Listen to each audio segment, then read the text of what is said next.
கிறிஸ்தேசுவுக்குள் மிகவும் அன்பாக அழைக்கப்பெற்ற அன்புக்குரிய சகோதர சகோதரிகளே, உங்கள் யாவருக்கும் நம்முடைய ஆண்டவராக இயேசு கிறிஸ்து நாமத்தினாலே அன்பையும் வாழ்த்தலையும் தெரிவித்துக் கொள்கிறோம். நாம் தொடர்ந்து ஆண்டவராக இயேசு கிறிஸ்துவை பற்றிய உண்மைகளை தெரிந்து கொள்ள இந்த ஒரு வேத வகுப்பை நாம் பார்த்து கொண்டிருக்கிறோம். அதன் தொடர்ச்சியாக இன்றைய தினத்திலும் ஒரு பாடத்தை நாம் தியானிக்க இருக்கின்றோம். இந்த ஒரு கூடுகைக்கு ஆரம்பமாக நம்முடைய சகோதரர் வில்சன் அவர்கள் வந்து ஆரம்ப ஜெபத்தில் வழிநடத்துவார்.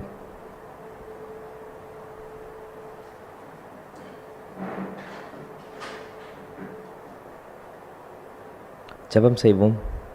வானாதி வானங்களில் வீற்றிருந்து பூமியில் வாழ்ந்து கொண்டிருக்கிற எங்களை எந்நேரமும் கண்ணோக்கி பார்த்து ஆசீர்வதித்து பாதுகாத்து வழிநடத்தி வருகிற எங்கள் அன்பின் ஆண்டவரே, உமக்கொருவருக்கே சதாகாலம் துதிகன மகிமை ஆவியும் எடுக்கிறோம். ராஜா கர்த்தாவை, ஒரு விசை நாங்கள் உமக்கு விரோதமாக செய்த எல்லா பாவங்களையும் மீறுதல்களையும் தயவாக இரக்கமாக மன்னித்து, கர்த்தாவை இப்பொழுதும் உங்களுடைய வார்த்தையை கேட்க நீர் எங்களுக்கு தந்த இந்த வாய்ப்புக்காக நன்றி அப்பா. கர்த்தாவை, உங்களுடைய வார்த்தையை புரிந்து கொள்ள அதற்கேற்ற ஞானத்தை தந்து வழிநடத்துங்க.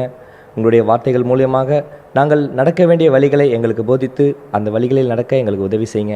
இந்த கூட்டத்தின் தொடக்கம் முதல் முடிவு வரை உங்கள் திவ்ய பிரசன்னத்தினாலே நிறைத்து உங்கள் வழிநடத்துங்க. இவையாவையும் உங்கள் அன்பின் ஆண்டவரும் உலக இரட்சகருமான கர்த்தராகிய இயேசு கிறிஸ்து மூலமாக இந்த ஒரு விண்ணப்பத்தை உங்களிடத்தில் எடுக்கிறோம் எங்கள் பரலோக பிதாவே, ஆமீன்.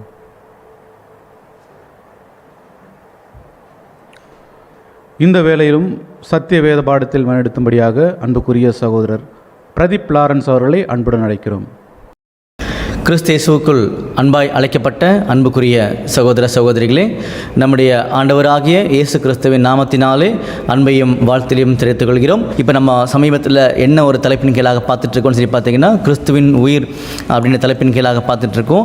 கடைசியாக பார்த்துருந்த அந்த பாகத்துக்குள்ளாக நம்முடைய இயேசு கிறிஸ்துனுடைய உயிர் இந்த பூமிக்கு ஏன் தேவைப்பட்டுச்சு, அந்த ஜீவனை அவர் எப்படி கொடுத்தாரு, தேவனுடைய நியமங்கள் என்ன அவருக்கு சொல்லிக் கொடுத்தது, அதன் அடிப்படையில் எப்படி வந்து அந்த ஜீவனுக்குரிய காரியங்களோட நிறைவேற்றி காமிச்ச அந்த விஷயங்களை நம்ம படித்து பார்த்து புரிஞ்சுருந்தோம் இல்லையா. அதே நேரத்தில் இந்த ஆதாம் சொல்லக்கூடிய மனிதனுக்கு ஈக்குவலாக தான் தன்னுடைய ஜீவனை கொடுக்கணும்னு சொல்லக்கூடிய தேவநீதி அவர் புரிந்து கொண்டு எப்படி சரி நிகராக ஜீவனை வந்து கொடுத்தான ஒரு காரியங்களை குறித்து பார்த்துருந்தோம் இல்லையா. அவன் முதல்ல ஆதாம் இந்த பூமியில் படைக்கப்பட்டிருக்கும் போது ஆதாமுக்கு பிதாகிய தேவன் நித்திய ஜீவனை கொடுத்திருந்தார். அதே மாதிரி நம்முடைய இயேசு கிறிஸ்துக்கும் பரலோகத்தில் இருக்கும்போது நித்திய ஜீவனை தேவன் கொடுத்திருந்த அந்த ஒரு காரியங்களை குறித்து பார்த்துருந்தோம். அடுத்த பாயிண்ட் பார்த்தீங்கன்னா, ஆதாம் வந்து இந்த பூமியில் இருக்கும்போது தேவதூதர்களுக்கு சற்று சிறியராக படைக்கப்பட்டிருந்தான ஒரு காரியத்தை குறித்து படிச்சிருந்தோம். அதே மாதிரி நம்முடைய இயேசு கிறிஸ்துவும் தேவதூதர்களுக்கு சற்று சிறியராக தான் படைக்கப்பட்டிருந்த ஒரு காரியங்களை குறித்து பார்த்துருந்தோம். அடுத்து பார்த்தீங்கன்னா, ஆதாம் வந்து ஒரு தரித்திரர் அப்படின்னு சொல்லி பார்த்தோம். அதே மாதிரி நம்முடைய இயேசு கிறிஸ்து நமக்காக தரித்திரர் ஆனான்னு சொல்ல ஒரு காரியங்களை பார்த்தோம். அடுத்து பார்த்தீங்கன்னா, ஆதாம் வந்து மாம்சத்தில் தான் இந்த பூமியில் படைக்கப்பட்டிருந்த ஒரு காரியங்களை குறித்து படிக்கும்போது நம்முடைய இயேசு கிறிஸ்து இந்த பூமியில் வந்து மாம்சத்தில் வந்தான ஒரு காரியங்களை குறித்து எபிரேயர் 2:14 படிச்சிருந்தோம் இல்லையா. இப்படி எல்லா வகையிலுமே ஆதாம் ஈக்குவலாக நம்முடைய இயேசு கிறிஸ்து வந்தாச்சு. இப்போ என்ன ஆகணும்னா, நம்முடைய இயேசு கிறிஸ்து ஜீவனை கொடுக்கணும். ஜீவனை கொடுத்தால் மட்டுமே இந்த எழுந்து போன ஜீவனை அவர் மீட்டெடுக்க முடியும். அதனால தான் பார்த்தீங்கன்னா 1 யோவான் 2:25 அவர் சொல்லி காமிச்சார் இல்லையா, நித்திய ஜீவனை அளிப்பேன் என்பதே அவர் நம்ம கொடுத்த வாக்கு தத்துவம் சொல்லி காமிச்சார். அப்போ இந்த ஜீவனுக்குரிய ஒரு காரியங்களை அவர் எப்படி நிறைவேற்றுதான்னு சொல்லக்கூடிய அடுத்த முக்கியமான பாகத்துக்குள்ளாக தான் நம்ம இன்னைக்கு கடந்து போக போகிறோம். அப்போ இதோட மேன்மைகள் ஏன் தெரியணும்னு சொல்லி பார்த்தீங்கன்னா, பிதாவாகிய தேவனுடைய அன்பு அப்போ தான் நமக்கு புரிய ஆரம்பிக்கும். ஏன்னா வசனங்களை நம்ம படிக்கிறோம் இல்லையா. என்ன படிக்கிறோம் பாருங்க, யோவான் 3:16 படிங்க. யோவான் 3:16 தேவன் தம்முடைய ஒரே பேரான குமாரனை விசுவாசிக்கிறவன் எவனோ அவன் கெட்டு போகாமல் நித்திய ஜீவனை அடையும்படிக்கு அவரை தந்தருளி இவ்வளவாய் உலகத்தில் அன்பு கூர்ந்தார். பார்த்தீங்களா, இவ்வளவாய் உலகத்தில் அன்பு கூர்ந்தார் சொல்லப்பட்டிருக்கும் போது எவ்வளவாய் நமக்கு தெரியல.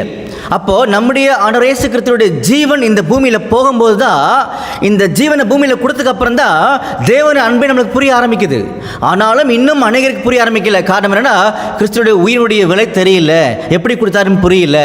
ஒரு வசனம் படிக்கலாமா பாருங்க, 1 யோவான் 4:9. 1 யோவான் 4:9 தம்முடைய ஒரே பேரான குமாரனாலே நாம் பிழைக்கும்படிக்கு தேவன் அவரை உலகத்திலே அனுப்பினதினால் தேவன் நம்மேல் வைத்த அன்பு வெளிப்பட்டது. பாத்தீங்களா, தேவன் நம்மேல் வைத்த அன்பு வெளிப்பட்டது. எப்படி? நம்முடைய இயேசு கிறிஸ்துவுடைய அந்த உயிர் ஜீவன் இந்த பூமியில கொடுக்கப்பட்டதுக்கு அப்புறம் தான் தேவனுடைய அன்பு வெளிப்பட்டுச்சு. அப்படின்னா அந்த ஜீவன் எப்படி போச்சு இந்த காரியத்துக்குள்ளாக தான் நம்ம கடந்து வந்துட்டு இருக்கிறோம். இன்னும் முக்கியமான பாகத்துக்குள்ளாக உள்ள போகிறோம். அப்போ இன்றைக்கி பார்க்கக்கூடிய விஷயத்தில் பார்த்தீங்கன்னா சில வசனங்களை படிக்க போகிறோம். அந்த வசனங்கள் என்ன சொல்லுதுன்னு சொல்லி கவனிக்கும் போது உலகத்தினுடைய ஒட்டுமொத்த பாவங்களும் அவர் மேலே சுமத்தப்பட்டுச்சுன்னு வசனம் சொல்ல போகுது. அப்புறம் என்ன நிதானிக்கணும்னு சொல்லி பார்த்தீங்கன்னா, பாவம் சுமத்தப்பட்டுச்சா என்ன அர்த்தம்? பாவம் உள்ளே போயிடுச்சா அவர் பாவி ஆயிட்டாரா? இப்படி வரக்கூடிய அநேக கேள்விகளுக்கு ஒரு உண்மையான நேர்மையான பதிலை வேதத்தின் அடிப்படையில் கண்டுபிடிக்கும் போது மட்டும்தான் இந்த உயிரினுடைய விலை நம்மளுக்கு புரிய ஆரம்பிக்கும் இல்லையா? அப்போ ஒரு சில வசனங்களை படிக்கலாமா? பாருங்க, ஏசாயா 53ஆம் அதிகாரம் 12ஆம் வசனம். ஏசாயா 53ஆம் அதிகாரம் 12ஆம் வசனம். அவர் தம்முடைய ஆத்துமாவை மரணத்தில் ஊற்றி அக்கிரமக்காரரில் ஒருவராக எண்ணப்பட்டு அநேகருடைய பாவத்தை தாமே சுமந்து அப்படின்னு சொல்லி வசனம் சொல்லப்பட்டிருக்கும் போது அநேகருடைய பாவத்தை அவர் சுமந்துட்டார்னு சொல்லி வசனம் சொல்லுது இல்லையா? இன்னொரு வசனம் படிக்கலாமா? 1 பேதுருல 2ஆம் அதிகாரம் 24ஆம் வசனம். 1 பேதுரு 2ஆம் அதிகாரம் 24ஆம் வசனம். நாம் பாவங்களுக்கு செத்து நீதிக்கு பிழைத்திருக்கும்படிக்கு அவர் தாமே தமது சரீரத்திலே நம்முடைய பாவங்களை சிலுவையின் மேல் சுமந்தார். நம்முடைய பாவங்களை சிலுவையின் மேல் சுமந்தார். அடுத்த வசனம் படிக்கலாமா?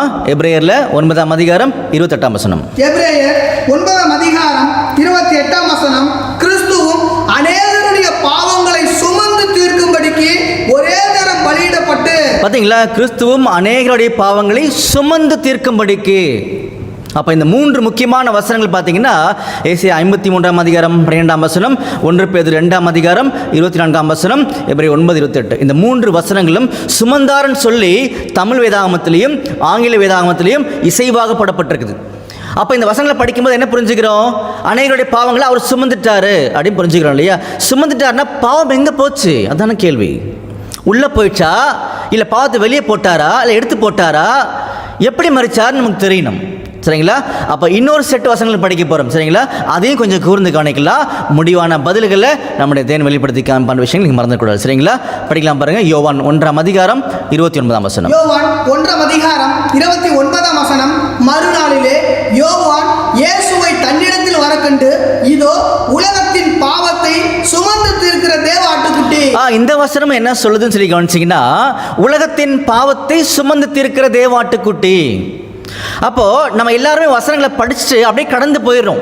எப்படி திருப்தி ஆயிரும் சொல்லி பார்த்தீங்கன்னா, நம்முடைய பாவத்தை அவர் சுமந்துட்டார் அப்படி நம்ம நிறுத்திடுறோம்.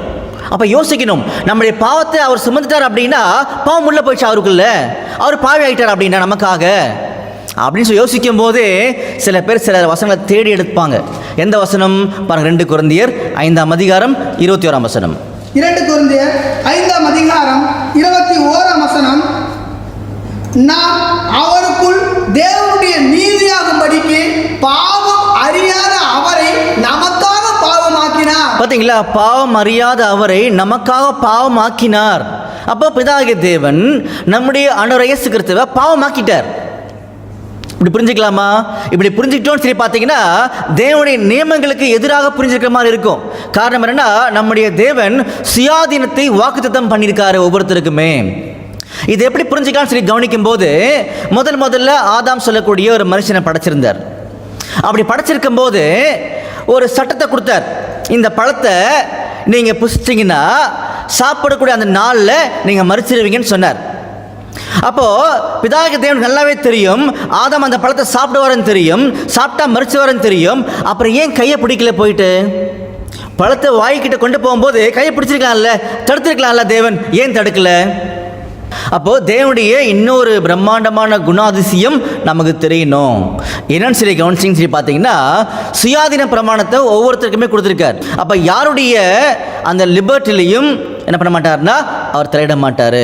இது எப்படி புரிஞ்சுக்கலாம்னு சொல்லி கவனிக்கும் போது படிக்கலாம் பாருங்க. யாக்கோபுல 1ஆம் அதிகாரம் 25ஆம் வசனம் படிங்க. யாக்கோபு 1ஆம் அதிகாரம் 25ஆம் வசனம். சுயாதீன பிரமாணமாகிய பூரண பிரமாணத்தை உற்று பார்த்து அதிலே நிலைத்திருக்கிறவனே கேட்கிறதை மறக்கிறவனாய் இராமல் அதற்கேற்ற கிரியை செய்கிறவனாய் இருந்து தன் செய்கையில் பாக்கியவானாய் இருப்பான். பார்த்தீங்களா? சுயாதீன பிரமாணமாகிய பூரண பிரமாணம். அப்போ லா ஆஃப் லிபர்ட்டின்னு சொல்லி காமிக்கிறார். அப்போ அதை நல்லா கவனிங்கன்னு சொல்லி காமிக்கிறார். ஏன்னா அந்த சுயாதீன பிரமாணத்தின் அடிப்படையில் தான் நமக்கு நியாய தீர்ப்பை கொடுக்க போறார். அப்போ அன்புக்குரிய சகோதர சகோதரிகளே, அநேகருக்கு இந்த வசனங்களை படிக்கும்போது எப்படி புரிஞ்சுக்கிட்டாங்கன்னு சொல்லி கவனிக்கும்போது, எனக்கு சுயாதீனம் இருக்குது, நான் முடிவு செய்வேன் அப்படின்னு சொல்லி அநேகர் இன்னைக்கு வரைக்கும் அப்படி தான் கிறிஸ்துவ வாழ்க்கையை லீட் பண்ணிட்டு இருக்காங்க, வாழ்ந்துட்டு இருக்கிறாங்க. ஆனால் இந்த வசனங்கள் அப்படி நமக்கு போதிக்கவில்லை.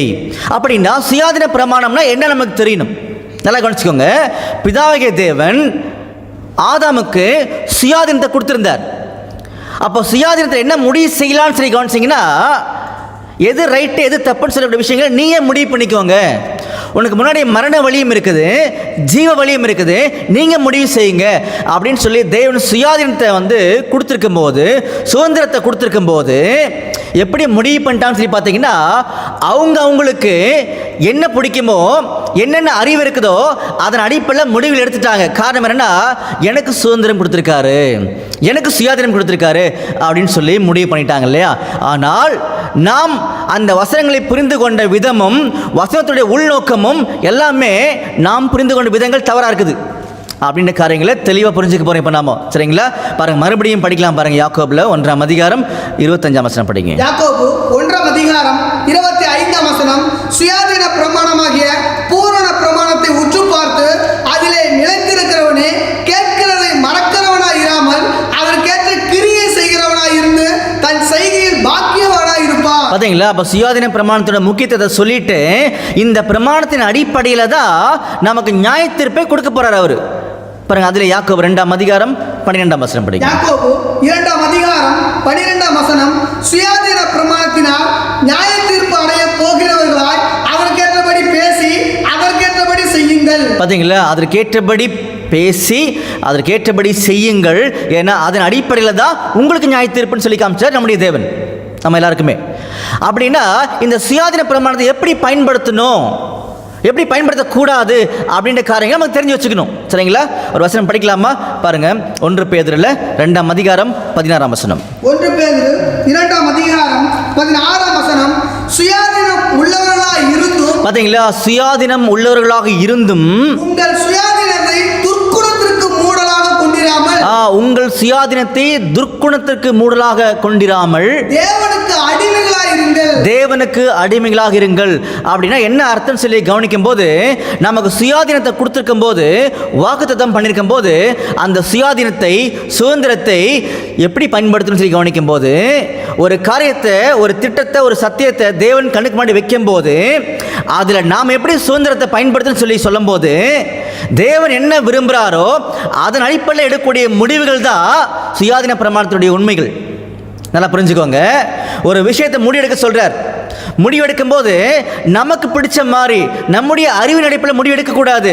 எப்படி முடிவெடுக்கணும் சொல்லி பார்த்தீங்கன்னா, தேவனுடைய உம்முடைய சித்தம் என்ன, உங்களுக்கு என்ன பிடிக்கும், அந்த முடிவை நான் எடுக்கணும். அதான் சுயாதீன பிரமாணம். தவிர என்னுடைய அறிவுக்கு ஏற்றபடிலாம் முடிவெடுக்கிறதுலாம் சுயாதீன பிரமாணம் கிடையாது. அப்போ ஆதாமுடைய கையை ஏன் பிடிக்கணும்னு சொல்லி பார்த்தீங்கன்னா, பிதாகிய தேவன் ஆதாமுக்கு சுயாதீனம், சுதந்திரம் கொடுத்திருந்தாரு. நீங்க முடிவு பண்ணுங்க, நான் சொல்லிட்டேன், பழத்தை பசிக்க கூட நான் சொல்லிட்டேன். அப்போ அந்த இடத்துல நன்மையான காரியங்களை தேவன் என்ன சொல்றாரு சொல்லி கவனிச்சு தேவனுடைய விருப்பத்துக்கு எதிராக முடிவெடுத்துட்டார் நம்முடைய ஆதாம். அப்போ நாம் எப்படி முடிவெடுக்கணும்னு சொல்லி பார்த்தீங்கன்னா, தேவனுடைய விருப்பத்துக்கு இசைவாக முடிவெடுக்கணுமே தவிர வேறு எப்படி முடிவெடுக்கக்கூடிய ஒரு காரியத்தை கூட நம்முடைய அடையசுகிறது செய்து காமிச்சிக்கார் லைஃப்பில். அதையும் நம்ம படிக்க போகிறோம். சரிங்களா? அப்போ இன்னொரு வசனம் படிக்கலாமா? பாருங்க, கலாத்தியரில் 5:13 கலாத்தியர் 5:13 சகோதரரே, நீங்கள் சுயாதீனத்திற்கு அழைக்கப்பட்டீர்கள். இந்த சுயாதீனத்தை நீங்கள் மாம்சத்திற்கு ஏதுவாக அனுசரியாமல். பார்த்தீங்களா? சரியான வசனத்தை கொட் பண்ணிட்டார். நாம சுயாதீனத்துக்கு அழைக்கப்பட்டிருக்கோம். இந்த சுயாதீனத்தை மாம்சத்திற்கு ஏதுவாக என்ன பண்ணக்கூடாது, அனுசரிக்க கூடாதுன்னு சொல்லி காமிச்சிருக்காரு. சரிங்களா? மறுபடியும் படிங்க. சகோதரரே, நீங்கள் சுயாதீனத்திற்கு அழைக்கப்பட்டீர்கள். இந்த சுயாதீனத்தை நீங்கள் மாம்சத்திற்கு ஏதுவாக அனுசரியாமல் அன்பினாலே ஒருவருக்கு ஒருவர் ஊழியம் செய்யுங்கள். பண்புக்குரிய சகோதர சகோதரிகளே, ஆதாமுக்கு சுயாதீனம் கொடுத்திருக்கும் போது அவர் அதை எப்படி அனுசரிச்சாரு? மாம்சத்திற்கு எதுவாக. அப்ப நாம அப்படி பண்ணக்கூடாதுன்னு சொல்லி காமிக்கிறார். அப்ப இந்த வசனங்களை சுயாதீன பிரமாணத்தை நம்ம ஏன் கவனிக்க வந்தோன்றதை நீங்க மறந்துடக்கூடாது. நம்ம ஏன் கவனிக்க வந்தோம்னு சொல்லி பார்த்தீங்கன்னா, இப்ப படிங்க மறுபடியுமாக 2 கொரிந்தியர்ல 5ஆம் அதிகாரம் 21ஆம் வசனம் படிங்க. 2 கொரிந்தியர் 5ஆம் அதிகாரம் 21ஆம் வசனம், நாம் அவருக்குள் தேவனுடைய நீதியாகும்படிக்கு பாவம் அறியாத அவரை நமக்காக பாவமாக்கினார். பாத்தீங்களா? பாவம் அறியாத அவரை நமக்காக பாவமாக்கினார். அப்ப தேவன் ஒரு மனுஷனை பாவி ஆக்குவாரா? எங்கேயாவது நீ பாவி ஆயிடு அப்படின்னு சொல்லுவாங்களா? சொல்ல மாட்டாங்க. அப்ப இந்த வசனத்துடைய உண்மை பொருள் என்ன நம்ம கண்டுபிடிக்கணும். அப்ப தேவன் ஒருத்தருக்கு சுயாதீனத்தை கொடுத்திருக்கும் போது அவங்க தான் அதுக்குள்ள முடிவு எடுக்கணும். அவங்க எடுக்கக்கூடிய முடிவு தேவனுக்கு பிரியமா இருக்கணும். அதான் சுயாதீன பிரமாணம். அப்ப நம்முடைய இயேசு கிறிஸ்து பூமியில் அனுப்பும் போது நீங்க போய் பாவி ஆயிடணும். நம்முடைய ஆண்டவர் இயேசு கிறிஸ்துவை பூமியில் அனுப்பும் போது நீங்க பாவியாக தான் மறிக்கணும், நீங்க பாவி ஆயிடணும் அப்படின்னு கட்டாயப்படுத்தி ஃபோர்ஸ் பண்ணி அமைச்சிருப்பாரா பூமியில்? யோசிச்சு பாருங்க இல்லையா? அப்ப அன்புக்குரிய சகோதர சகோதரிகளே, இந்த சுயாதீன பிரமாணத்தை நம்முடைய ஆண்டவர் இயேசு கிறிஸ்து எப்படி பயன்படுத்தினாரு அதை கண்டுபிடிக்கணுமே தவிர வசனங்களை தவறாக புரிந்து கொள்ளக்கூடாது. அப்ப 2 கொரிந்தியர்ல 5ஆம் அதிகாரத்தில் 21ஆம் வசனத்தில் சொல்லப்பட்ட வார்த்தையினுடைய உண்மை என்ன கண்டுபிடிக்கணும். பொறுமையா இருக்கலாம். சரிங்களா? அடுத்த வசனம் படிக்கலாமா? 1 யோவான்ல 3ஆம் அதிகாரம் 5ஆம் வசனம்.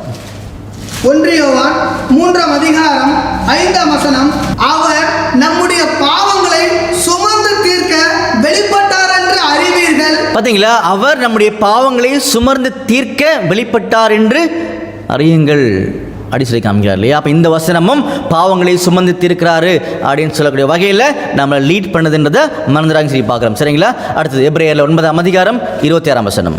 எபிரேயர் 9ஆம் அதிகாரம் 26ஆம் வசனம், அப்படி இருந்ததனால் உலகம் உண்டானது முதற்கொண்டு அவர் அநேகம் தரம் பாடுபட வேண்டியதா இருக்குமே, அப்படி அல்ல, அவர் தம்மை தாமே பலியிடுகிறதுனாலே பாவங்களை நீக்கும் பொருட்டாக இந்த கடைசி காலத்தில் ஒரே தரம் வெளிப்பட்டார். பாத்தீங்களா? அப்ப அன்புக்குரிய சகோதர சகோதரிகளே, 2 செட் வசனங்கள் நம்ம படிச்சிருக்கோம்.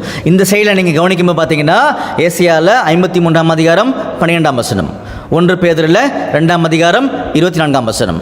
சரிங்களா? அதே மாதிரி எபிரேயர்ல 9ஆம் அதிகாரம் 28ஆம் வசனம். இந்த வசனங்கள்லாம் கவனிக்கும் போது அவர் பாவத்தை சுமந்தார்னு சொல்லி தமிழ் வேதாகமத்திலையும் ஆங்கில வேதாகமத்திலையும் இசைவாக எழுதப்பட்டிருக்குது.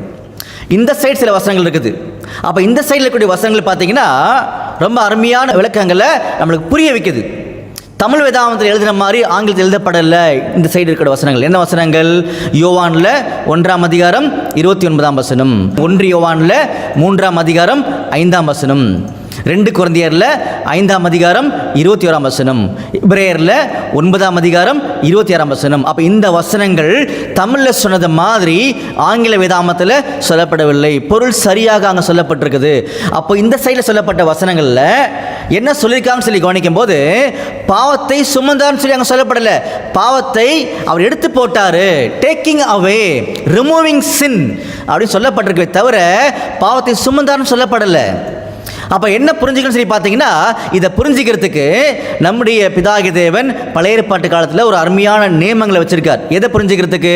இந்த சைடு வசனங்கள் சொல்லுது பாவத்தை சுமந்தார்னு சொல்லி, இந்த சைடு வசனங்கள் சொல்லுது பாவத்தை நீக்கி போட்டார், எடுத்து போட்டார்னு வசனம் சொல்லுது. அப்படின்னா இதில் எது சரின்னு சொல்லி கவனிக்கும் போது நீங்கள் நிதானிச்சு பாருங்க. நம்முடைய அடையசுகிறதுக்கு உள்ள பாவம் போயிடுச்சு அப்படின்னு சொல்லி பார்த்தீங்கன்னா பாவம் போகல. பாவத்தை சுமந்தான்னு சொல்லும்போது பாவம் எங்கே போயிடுச்சு? அவருக்குள்ளே போயிடுச்சுன்னா அவர் பாவி ஆகிடுவார்ல. அதான நீதியாக இருக்கும். அப்படின்னா உலகத்துக்குள்ள எவ்வளோ பாவங்கள் இருக்குது. எல்லா பாவம் அவருக்குள்ளே போயிடுச்சுன்னா கொஞ்சம் நல்லா யோசிச்சு பாருங்க. ஒருத்தர் கொலை பண்ணுறாரு, ஒருத்தர் கற்பழிக்கிறாரு, ஒருத்தர் திருடுறாரு, இது மாதிரி நிறைய பாவங்கள் இருக்குல்ல. அப்போ எல்லா பாவத்தையும் அவர் ஏற்றுக்கொண்டான்னு சொல்லி பார்த்தீங்கன்னா அப்போ எல்லா பாவம் உள்ளே வந்துருச்சு அப்படின்னா இவர் எப்படி மாறி விடுவார் இந்த இடத்துல? யோசிக்கணும் இல்லையா? அப்போ இந்த வசனங்கள் என்ன நமக்கு புரிய வைக்க வருது அப்படின்னு சொல்லக்கூடிய உண்மைகளை தெரிந்து கொள்ள வேண்டும். அப்போதான் அவருடைய உயிரினுடைய மேன்மைகள் நமக்கு தெரிய ஆரம்பிக்கின்ற விஷயங்களை நம்முடைய தேவன் சொல்லி காமிக்கிறார் இல்லையா? அப்போ இதை புரிஞ்சுக்கணும்னா எதை புரிஞ்சுக்கணும்னா, இந்த 2 செட்டு வசனங்களை புரிஞ்சுக்கணும்னா ஒரே ஒரு விளக்கம் மட்டும் வேதாகமத்தில் தெளிவாக கொடுத்துருக்காரு. அதை படிச்சுட்டு அடுத்த கட்ட விளக்கத்துக்குள்ளாக நம்ம கடந்து போகலான்னு சொல்லி பார்க்குறோம் இல்லையா? என்ன விளக்கங்கள்? பாவத்தை இந்த பூமியில் நீக்கணும் அப்படின்னா ஒருத்தர் ஜீவனை கொடுக்கணும். ஜீவனை கொடுக்கும்போது அவர் எதை எடுத்து போட்டுருவாரா? பாவத்தை எடுத்து போட்டுருவார். எப்படி? கொஞ்சம் யோசிங்க. எப்படி? இதான் முக்கியமான விஷயங்கள். ஆதாமுக்கு பிதாகிய தேவன் சுயாதீன பிரமாணத்தை கொடுத்து வச்சிருந்தார். அந்த சுயாதீன பிரமாணத்தை ஆதாம் தவறாக பயன்படுத்தினார். அதே சுயாதீன பிரமாணம் நம்முடைய ஆண்டவராகிய இயேசு கிறிஸ்துவுக்கும் இருக்குது. அந்த சுயாதீன பிரமாணத்தை அவர் எப்படி பயன்படுத்தினார் சொல்லி பார்த்தீங்கன்னா, பிதாகிய தேவனுடைய விருப்பத்துக்கு சித்தத்துக்கு ஏற்ற வகையில் அந்த பிரமாணங்களை பயன்படுத்தி காமிச்சார். அதனால தான் உம்முடைய சித்தம் என்னவோ அது செய்ய நான் வருகிறேன் அப்படின்னு சொல்லி அநேக வசனங்களில் கடந்த வகுப்புகளில் படிச்சிருந்தோம். படிக்கலாம் மறுபடியும் பாருங்க. ஏசாயா 6ஆம் அதிகாரம் 8ஆம் வசனம். ஏசாயா 6ஆம் அதிகாரம் 8ஆம் வசனம். பின்பு யாரை நான் அனுப்புவேன், யார் நமது காரியமாய் போவான் என்று உரைக்கிற ஆண்டவருடைய சத்தத்தை கேட்டேன். அதற்கு நான் இதோ அடியேன் இருக்கிறேன், என்னை அனுப்பும் என்றேன். பார்த்தீங்களா? அடுத்த வசனம் படிக்கலாமா? கவனிக்கலாம் பாருங்க. சங்கீதம் 40ஆம் சங்கீதம் 6-7 வசனம் படிங்க. சங்கீதம் 40ஆம் சங்கீதம் 6ஆம் வசனம் முதல். பலியையும் காணிக்கையும் நீ விரும்பாமல் என் செவிகளை திறந்து சர்வாங்க தகன பலியையும் பாவ நிவாரண பலியும் நீர் கேட்கவில்லை. அப்பொழுது நான் இதோ வருகிறேன், புஸ்தக சுருளில் என்னை குறித்து எழுதியிருக்கிறது. பார்த்தீங்களா? அடுத்த வசனம் படிக்கலாமா? எபிரேயரில் 10ஆம் அதிகாரம் 7-9 வசனங்கள் படிங்க. எபிரேயர் 10ஆம் அதிகாரம் 7ஆம் வசனம் முதல். அப்பொழுது நான் தேவனே உம்முடைய சித்தத்தின்படி செய்ய இதோ வருகிறேன், புஸ்தக சுருளில் என்னை குறித்து எழுதியிருக்கிறது என்று சொன்னேன் என்றார். பார்த்தீங்களா? அப்போ இந்த அநேக வசனங்கள் நம்ம படிக்கும்போது பிதாகிய தேவனுடைய சித்தம் என்னவோ விருப்பம் என்னவோ அதை நிறைவேற்றக்கூடிய வகையில் என்னோட ஜீவனை கொடுக்குறேன்னு சொல்லி சுயாதீன பிரமாணத்தை தேவனுக்கு பிரியமாக என்ன பண்ணார்னா அவர் செய்து காமிச்சார் இந்த பூமியில். அப்போ அன்புக்குரிய சகோதர சகோதரிகளே, இந்த காரியங்களை தான் இப்போ நாம் புரிஞ்சுக்க போகிறோம். அப்போ பழைய ஏற்பாட்டு காலத்தில் தேவனுடைய நியமங்களில் அவர் சொல்லிக் கொடுக்கும்போது நியாயப்பிரமாணத்தில் ஒரு அருமையான உதாரணங்களை கொடுத்து காமிச்சார். எதுக்குன்னு சொல்லி கவனிக்கும் போது, ஒரு மனுஷன் பாவம் செய்துட்டாங்க அப்படின்னா என்ன செய்யணும்னு சொல்லி கவனிக்கும் போது அதுக்கு பரிகாரம் செலுத்தணும். இந்த ஒரு காரியத்தை ஆதியாமத்திலே தேவன் தெளிவுபடுத்தி வச்சிருந்தார். பாவத்தின் சம்பளம் மரணம். அப்போ ஒரு மனுஷன் பாவம் பண்ணிட்டாங்கன்னா அவங்களுக்கு என்ன தண்டனை? இங்க மரணம் தான் தண்டனை. அப்போ அந்த தண்டனையை நிவர்த்தி செய்துட்டாங்க அப்படின்னா அவங்க எதிலிருந்து விடுதலை செய்யப்படுவாங்க? பாவத்திலிருந்து. நல்லா புரிஞ்சுக்கோங்க. தண்டனையை செலுத்தியாச்சு அப்படின்னா அவங்க எதிலிருந்து விடுதலை பண்ணப்படுவாங்கன்னா பாவத்துக்குள்ளாக இருந்து விடுதலை செய்யப்படுவார்கள். இது ஆதியாமத்திலே தேவன் சொன்னார். பாவத்தின் சம்பளம் மரணம் அப்படின்னு சொல்லி காமிச்சார். அதை புரிய வைக்கும்படியாக தான் பழைய ஏற்பாட்டு காலத்தில் நியாயப்பிரமாணத்தை கொடுக்கும்போது பலிகள் அவர் சொல்லும் போது அந்த நியமங்களில் அங்கே சொல்லி காமிச்சிருக்காரு. படிக்கலாம் ஒரு சில வசனங்கள் படிக்கலாம் பாருங்க. லேவியராகமத்தில் 1ஆம் அதிகாரம் 3-4 வசனங்கள் படிங்க. லேவியராகமம் 1ஆம் அதிகாரம் 3ஆம் வசனம் முதல். அவன் செலுத்துவது மாட்டு மந்தையிலிருந்து எடுக்கப்பட்ட சர்வாங்க தகன பலியானால் அவன் பழுதற்ற ஒரு காளையை செலுத்துவானாக. கர்த்தருடைய சந்நிதியில் தான் அங்கீகரிக்கப்படும்படி அவன் அதை ஆசரிப்பு கூடார வாசலில் கொண்டு வந்து அது தன் பாவ நிவர்த்திக்கென்று அங்கீகரிக்கப்படும்படி தன் கையை அதன் தலையின் மேல் வைத்து கர்த்தருடைய சந்நிதியில் அந்த காளையை கொல்ல கடவன். பார்த்தீங்களா என்ன சொல்லிட்டாருன்னா, ஒருத்தருடைய பாவம் நிவர்த்தி ஆகணும் அப்படின்னா ஒரு ஆடு இல்லைன்னா ஒரு காளையை கொண்டு வந்து அங்கே பலியாக செலுத்துவாங்க. செலுத்தும் போது சர்வாங்க தகன செலுத்துவாங்க. அப்படி செலுத்தும் போது அது மேலே கையை வைக்கும் போது இவருடைய பாவத்துக்கு பரிகாரமாக அந்த தண்டனையை எது வாங்கிக் கொள்ளுதுன்னு சொல்லி பார்த்தீங்கன்னா அங்கே இருக்கக்கூடிய அந்த மிருகம் வாங்கிக் கொள்ளுது. அந்த மாடோ அல்லது ஆடோ வாங்கிக் கொள்ளுது. நல்லா புரிஞ்சுக்கோங்க. பாவத்தை போக்கக்கூடிய வழியை சொல்லி காமிச்சார். அந்த ரூட்டை சொல்லி காமிச்சார். ஒருத்தர் பாவம் பண்ணிட்டாருன்னா நீங்கள் ஒரு பலியை செலுத்துங்கன்னு சொல்லிட்டார். அப்போது நீங்கள் அந்த மிருகத்தின் மேலே கையை வைக்கும்போது உங்களுடைய பாவங்களை அங்கே போன்னு சொல்லி பார்க்கும்போது அந்த மிருகம் மறிக்கணும். அப்படின்னா பாவத்தின் சம்பளம் மரணம். அப்போ தண்டனை என்னன்னு சொல்லி கவனிக்கும் போது மரணம். அப்போது ஒருத்தருடைய பாவத்துக்காக தண்டனை யாராவது ஒருத்தங்க வாங்கிட்டாங்க அப்படின்னா பாவம் போக்கப்படும், பாவம் நிவர்த்தி செய்யப்படும். அப்போ இந்த தண்டனையை தான் நம்முடைய இயேசு கிறிஸ்து செய்தாரே தவிர பாவம் உள்ள போச்சுன்ற கேள்விக்கான பதிலாக கிடையாது. பாவம் உள்ளெல்லாம் போகல. அவர் என்ன பண்ணாருன்னா தண்டனையை வாங்கிட்டார். நல்லா புரிஞ்சுக்கோங்க. நம்முடைய இயேசு கிறிஸ்து பாவத்துக்கான தண்டனை அவர் வாங்கிட்டார். அவர் ஜீவனை கொடுத்து அந்த தண்டனைக்கான அந்த பலியை செலுத்தி முடிச்சிட்டார். இப்படியாக என்ன பண்ணார்னா பாவத்தை நிவர்த்தி செய்தார்னு சொல்லக்கூடிய காரியங்களும் சொல்லி காமிச்சிருக்கார். அப்போ பழைய ஏற்பாட்டு காலத்தில் இன்னொரு விளக்கங்களை படிக்கலாம் பாருங்க. லேவியராகமத்தில் 4ஆம் அதிகாரம் 3ஆம் வசனம். லேவியராகமம் 4ஆம் அதிகாரம் 3ஆம் வசனம். அபிஷேகம் பெற்ற ஆசாரியன் ஜனங்கள் குற்றத்திற்கு உட்படத்தக்கதாக பாவம் செய்தால் தான் செய்த பாவத்து நிமித்தம் பழுதற்ற ஒரு இளங்காளையை பாவ நிவாரண பலியாக அவன் அந்த காளையை ஆசரிப்பு கூடார வாசலிலே கர்த்தருடைய சந்நிதியில் கொண்டு வந்து அதன் தலையின் மேல் தன் கையை வைத்து கர்த்தருடைய சந்நிதியில் அதை கொல்ல கடவன். பார்த்தீங்களா, ரொம்ப தெளிவாக பிரமாணங்களை தேவன் சொல்லி வச்சிருக்கார். அப்போ யாராவது ஒருத்தங்க பாவம் பண்ணிட்டாங்கன்னா அந்த பாவத்துக்கான தண்டனையை அந்த மிருகம் பெற்றுக்கொள்ளுகிறது, அந்த இளங்காலை பெற்றுக்கொள்ளுகிறதுன்னு சொல்லி காமிச்சார். அப்போ அதே மாதிரி உலகத்தினுடைய பாவத்துக்கான தண்டனையை நம்முடைய ஆண்டவர் இயேசு கிறிஸ்து பெற்றுக்கொண்டார். அப்படி பெற்றுக்கொள்ளும் போது அவர் பாவத்தை எடுத்து போட்டாரு, நீக்கி போட்டாரு. அதான் வேத வசனத்துடைய விளக்கங்கள்ன்றதை புரிய வைக்கிறார் நம்ம கிட்ட இல்லையா. பண்புக்குரிய சகோதரர்களே, இந்த சைடில் சில வசனங்கள் படித்தோம் இல்லையா. என்ன வசனங்கள்? யோவானில் 1ஆம் அதிகாரம் 29ஆம் வசனத்தை படிக்கும்போது ஆங்கில வேதாமத்தில் டேக்கிங் அவே சின், பாவத்தை எடுத்து போட்டார்னு இருக்கும். பாவத்தை சுமந்தான் இருக்காது, பாவத்தை எடுத்து போட்டார்னு இருக்கும். அதே மாதிரி 1 யோவான் 3ஆம் அதிகாரம் 5ஆம் வசனம் படிக்கும் போதும் பாவத்தை எடுத்து போட்டான் இருக்கும். அதே மாதிரி 2 கொரிந்தியரில் 5ஆம் அதிகாரம் 21ஆம் வசனம் படிக்கும்போது வசனத்தில் ஆங்கில வேதாமத்தில் என்ன எழுதப்பட்டிருக்குன்னு சொல்லி கவனிக்கும்போது பார்த்தீங்கன்னா, பாவம் போக்கும் பலியாக தேவன் அவரை ஏற்படுத்தினார். தேவன் அவரை பாவியாக மாற்றல. தமிழில் படிக்கலாமா? மறுபடியும் படிங்க. 2 கொரிந்தியர் 5ஆம் அதிகாரம் 21ஆம் வசனம், நாம் அவருக்குள் தேவனுடைய நீதியாகும்படிக்கு பாவம் அறியாத அவரை நமக்காக பாவமாக்கினார். நமக்காக பாவமாக்கினான் இருக்கு இல்லையா, அப்படி கிடையாது வசனங்கள். பாவம் போக்கும் பலியாக தேவன் அவரை ஏற்படுத்தினார். அப்போ எவ்வளோ அருமையான உண்மைகளை வேதாமத்துக்குள்ள நம்முடைய தேவன் வச்சிருக்கான்ற காரியங்களை மறந்துக்கூடாது சொல்லி காமிக்கிறார். அதனால தான் அவர் தெளிவாக ஒரு வசனங்களை கோட் பண்ணி காமிச்சார். நமக்கு படிக்கலாமா? ரோமரில் 8ஆம் அதிகாரம் 3ஆம் வசனம். ரோமர் 8ஆம் அதிகாரம் 3ஆம் வசனம், அது எப்படி எனில் மாம்சத்தினாலே பலவீனமாய் இருந்த நியாயப்பிரமாணம் செய்யக்கூடாததை தேவனே செய்யும்படிக்கு தம்முடைய குமாரனை பாவ மாம்சத்தின் சாயலாகவும் பாவத்தை போக்கும் பலியாகவும் அனுப்பி மாம்சத்தினாலே பாவத்தை ஆக்கினிக்குள்ளாக தீர்த்தார். பார்த்தீங்களா, பாவம் போக்கும் பலியாக தம்முடைய குமாரனை அனுப்பி மாம்சத்தில் பாவத்தை ஆக்கினிக்குள்ளாக தீர்த்தார். அப்போ பாவத்துக்கான சரியான விலை பார்த்தீங்கன்னா ஒரு ஜீவன், ஒரு மரணம் அங்கே ஏற்படணும். அந்த மரணத்தை, அந்த பலியை செலுத்துறதுனால உலகத்துடைய பாவங்கள் எடுக்கப்பட்டுச்சு, நீக்கப்பட்டுச்சு.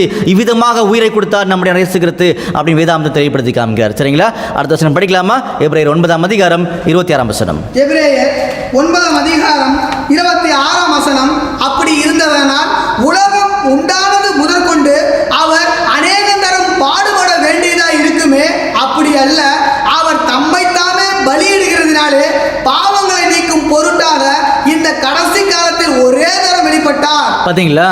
அப்படின்னா ஆங்கில வேதாமத்தில் வசனத்தை படித்து பார்க்கும்போது புட் அவே சின் அப்படின்னு இருக்கும். புட் அவே சின், பாவத்தை எடுத்து வெளியே போட்டார். எப்படின்னா அவருடைய ஜீவனை கொடுத்ததுனால, அவருடைய சாக்ரிஃபைஸ், அவருடைய பலி செலுத்தினார். என்ன பலி? தன்னுடைய ஜீவனே பலியை செலுத்தினால பாவத்தை நீக்கி போட்டார். அப்போ பாவத்துக்கான ஒரு சரியான தண்டனையை அவர் பெற்றுக்கொண்டார். அப்படி அன்புக்குரிய சகோதரர்களே, நம்முடைய இயேசு கிறிஸ்து பாவத்துக்கான தண்டனைக்குள்ளாக அவர் கடந்து போகும்போது அந்த வேதனைகள், வலிகள் எப்படி இருந்திருக்கும்? ஒவ்வொரு அடியும், அவர் வாங்கின ஒவ்வொரு அடியும் இன்னைக்கு மனுக்குலம் வாங்கியிருக்க வேண்டிய அடிகள். இத்தனை அடிகளையும் நம்முடைய இயேசு கிறிஸ்து ஏற்றுக்கொண்டார். படிக்கலாமா? பாருங்க, ஏசாயால 53ஆம் அதிகாரம் 3ஆம் வசனம் படிங்க. ஏசாயா 53ஆம் அதிகாரம் 3ஆம் வசனம் முதல், அவர் அசட்டை பண்ணப்பட்டவரும். அவர் அசட்டை பண்ணப்பட்டவரும் அப்படின்னா இந்த தண்டனையை வாங்கிட்டார்ல, மரணம் சொல்லக்கூடிய தண்டனை அவர் பெற்றுக்கொண்ட நமக்காக.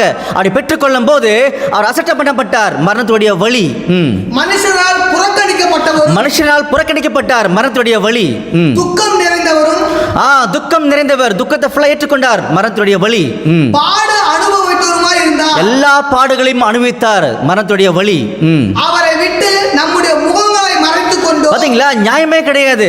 அவரை விட்டு நம்முடைய முகங்களை மறைத்துக் கொண்டும் இத்தனை வலியும் வேதனையும் அவர் நமக்காக சுமந்தார். ஏன்னா இதுதான் உயிரோடைய விலை. அவர் அசட்டை பண்ணப்பட்டிருந்தார், அசட்டை பண்ணப்பட்டிருந்தார். அவரை எண்ணாமல் போனோம், அவரை எண்ணாமல் போனோம். இந்த உலகத்துல இந்த ஜீவன் எப்படி போச்சு, தேவனுடைய நியமங்கள் எப்படி நிறைவேற்றினார், இப்படி யாருமே அவரை குறித்து என்றதில்ல. இயேசு கிறிஸ்து எனக்காக ஜீவன் விட்டார், எனக்காக ஜீவன் விட்டார். எப்படி விட்டார் ஜீவனை? இத்தனை சட்டங்களை அவர் பூர்த்தி செய்திருக்கிறார்.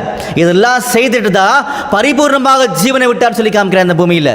அப்போ அவரை குறித்த உண்மைகளை நாம் தெரிந்து கொள்வது மட்டுமே அவரை மகிமைப்படுத்த முடியும், அவரை மேன்மைப்படுத்த முடியும் காரியங்களை சொல்லி காமிக்கிறார். நம்ம கிட்ட பார்க்குறோம் இல்லையா? அடுத்த வசனம் படிக்கலாமா? ஏசாயால 53ஆம் அதிகாரம் 7ஆம் வசனம் படிங்க. ஏசாயா 53ஆம் அதிகாரம் 7ஆம் வசனம். அவர் நெருக்கப்பட்டும் ஒடுக்கப்பட்டும் இருந்தார், ஆனாலும் தம்முடைய வாயை அவர் திறக்கவில்லை. அடிக்கப்படும்படி கொண்டு போகப்படுகிற ஒரு ஆட்டுக்குட்டியை போலவும் தன்னை மயிர் கத்தரிக்கிறவனுக்கு முன்பாக சத்தமிடாது இருக்கிற ஆட்டை போலவும் அவர் தம்முடைய வாயை திறவாதிருந்தார். பார்த்தீங்களா? எத்தனையோ சூழ்நிலைகள் உங்க எல்லாரும் நல்லா தெரியும். நம்முடைய இயேசு கிறிஸ்துவுடைய 3 வருஷ ஊழியத்தின் காலப்பகுதியில் அவர் எவ்வளோ அடிகள் பட்டார், வேதனைப்பட்டார், அவமானப்பட்டார். சிலுவையில் வந்து எத்தனை துன்பங்கள் சகிச்சார். இது எல்லாத்தையும் பார்க்கும்போது அவர் ஏன் வாயை திறக்கல? தன்னுடைய முகத்தை கற்பாறை மாதிரி மாத்திட்டார். ஏன் திறக்கல? ஏன்னா தேவனுடைய நியமங்கள் நிறைவேறணும். இந்த உலகத்தினுடைய பிள்ளைகளை வந்து மீட்டு எடுக்கணும். தேவனுடைய அன்பு இந்த பூமிக்கு தெரியணும். இவ்விதமாக அன்பு கூர்ந்தார். அப்போ அவர் பட்ட இவ்வளோ பாடுகள், வேதனைகள், அவமானங்கள், அசிங்கங்கள் இருக்கு இல்லையா? அதுக்குள்ளாக தேவனுடைய அன்பு இருக்குது. இந்த அன்பை மனுக்குலம் பெற்றுக்கொள்ள வேண்டும். மனுக்குலத்துக்கு ஜீவன் கிடைக்கணும். இது உயிருடைய விலை. அதனால என்ன பண்ணார்னா அவர் வாயை திறக்காம இருந்தாராம். படிக்கலாமா? ஏசாயா 50ஆம் அதிகாரம் 5ஆம் வசனம் படிங்க. ஏசாயா 50ஆம் அதிகாரம் 5ஆம் வசனம் முதல். கர்த்தராகிய ஆண்டவர் என் செவியை திறந்தார், நான் எதிர்க்கவும் இல்லை, நான் பின் வாங்கவும் இல்லை. பார்த்தீங்களா? கர்த்தராகிய ஆண்டவர் என் செவியை திறந்தார், நான் எதிர்க்கவும் இல்லை, பின் வாங்கவும் இல்லை. அப்ப பிதாகிய தேவனுக்காக, அவருடைய நியமங்களை நிறைவேற்றுறதுக்காக, இந்த பூமியில மனுக்குலத்தை மீட்டெடுக்கிறதுக்காக தேவனுடைய திட்டத்துக்குள்ளாக நான் காலை வச்சாச்சு. மறுபடியும் பின் வாங்க மாட்டேன். ஏன்னா உயிருக்கு விலை இருக்குது. தேவன் இந்த பூமியில கூட ஜனங்களை நேசிக்கிறார். அந்த உயிருக்கான மதிப்பை என் உயிரை கொடுத்துதான் மீட்டெடுக்க முடிகின்ற காரியங்களை அவர் தெளிவாக புரிந்து கொண்டார். அன்புக்குரிய சகோதரர்களே, நம்முடைய ஆண்டவர் இயேசு கிறிஸ்து இந்த பூமியில எப்படி மரித்தார்னு சொல்லி பார்க்கும்போது பாவத்தை நிவர்த்தி செய்யக்கூடிய பலியாக தன்னை ஒப்பு கொடுத்தார். அப்படின்னா பாவத்துக்கான தண்டனையை அவர் பெற்றுக்கொண்டார். இப்போ நாம் படித்த அந்த ஏசாயா வசனங்கள் பார்த்தீங்கன்னா இங்கே சொல்லப்பட்ட ஒவ்வொரு அவமானமும், ஒவ்வொரு பாடுகளும், அவர் பட்ட பாடுகளை இந்த பூமியில் யாராலும் படவே முடியாது. இத்தனை பாடுகளையும் இந்த மனுக்குலம் பட்டிருக்கணும். அவங்களால இந்த வேதனை தாங்கவே முடியாது. நியாயப்பிரமாணத்தில் ரொம்ப தெளிவாக, நேர்த்தியாக, நேர்மையாக இதை சொல்லி காமிச்சார். நியாயப்பிரமாணம் கீழ்ப்பட முடியாதனால தான் யாருமே ஜீவனை கொடுக்க முடியல. நியாயப்பிரமாணத்துக்கு, தேவனுடைய நியமங்களுக்கு உண்மையாக கீழ்ப்படுத்தி காமிச்சார் நம்முடைய இயேசு கிறிஸ்து. அப்படி பண்ணும்போது ஆதாமுடைய மிகப்பெரிய இழப்பையும் இயேசு கிறிஸ்துவும் சந்திச்சார், இழந்து காமிச்சார். என்ன மிகப்பெரிய இழப்பு? பொறுத்திருந்து பாருங்கள். அடுத்த ஒரு காணொளியில் ஆதாம் இழந்த மிகப்பெரிய இழப்பை நம்முடைய இயேசு கிறிஸ்து இழந்து காமிச்சார் அப்படின்ற ஒரு உண்மையை கண்டுபிடிக்கும் போது உயிருடைய கடைசி விலை நிர்ணயிக்கப்பட்டது. அதையும் கண்டுபிடிச்சு அந்த இயேசு கிறிஸ்துக்களாக ஜீவிக்க தேவன் தாமே கிருபை செய்வாராக. ஆமென். சத்திய வேத பாடத்தில் வழிநடத்திய நம்முடைய சகோதரருக்கு கிறிஸ்துவுக்குள்ளான அன்பின் வாழ்த்துக்களை தெரிவித்துக் கொள்கிறோம். தொடர்ந்து நாம் இந்த சத்தியத்தோடு இணைந்திருக்க தேவன் தாமே கிருபை செய்வாராக. நாம் ஒரு ப்ரேயர் பண்ணி இந்த ஒரு கூடுகையை நாம் முடிக்கலாம். இந்த ஒரு கூடுகைக்கு முடிவாக நம்முடைய சகோதரர் தேவா அவர்கள் வந்து ஜெபத்தில் வழிநடத்துவார்.